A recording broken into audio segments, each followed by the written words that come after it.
Have you ever played Final Fantasy XIV and felt like Alfie now was the main character and not you?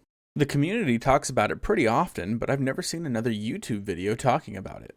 Besides his pompous attitude and his inability to collect firewood, what is it about him that makes him the center of attention so often? That may come across as if I don't like Alfie now, but I'm actually of the same mind as these people, that if you play through the last half of A Realm Reborn and all of Heavensward with the idea that Alfie now is the main character and you are a side character observing his journey, it actually adds to the story overall. Now, if you want the real reason, I'll give it to you straight and forward. It's because all of the Scions, not just Alfie now, are what are known as a deuteragonist, or a secondary main character. Now that's all well and good, but like I said, I argue that you should play the game thinking that Alfie now is actually the main character through Heavensward. Going forward, I'm going to be talking about spoilers from now on, so if you haven't played the game, I highly suggest you do. There is a free trial. Go do that and come back and watch this. I already made my case, and the free trial even goes through Heavensward, which is my entire case anyways.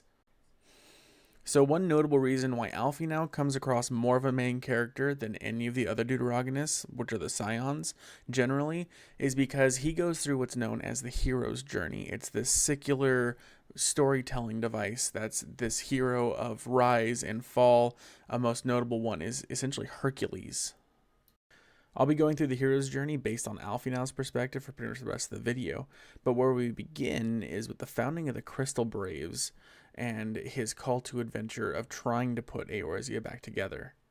The first half of the adventure has a couple of key players, helpers and mentors. Now you can have multiple helpers and multiple mentors, which Alfie now does have. All of the Scions, all of the Braves can be considered these things. But if you look at the mentors, you have our characters, the hero, the Warrior of Light, and Mr. Sloppy himself, Ilberd. The next section is, of course, the Fall. This part is usually brought on by the mentor dying, betraying, or simply just leaving the hero, and he's lost and wayward and doesn't know what to do, and has to slowly pick up the pieces. This is actually where Alfie now spends most of his time. You might be thinking, wait, Alfie now has a lot of times where he's down because of failure or another reason like that. And you'd be right, because this is a circular storytelling device, and the hero can go through it multiple times in a single story.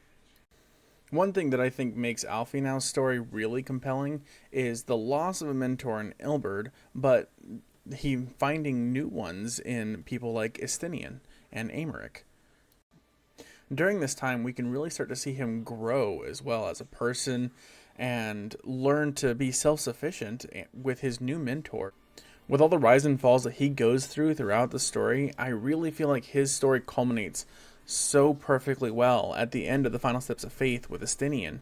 He has to go against everything that he feels is right for the greater good of the many people and tries to simply save his friend.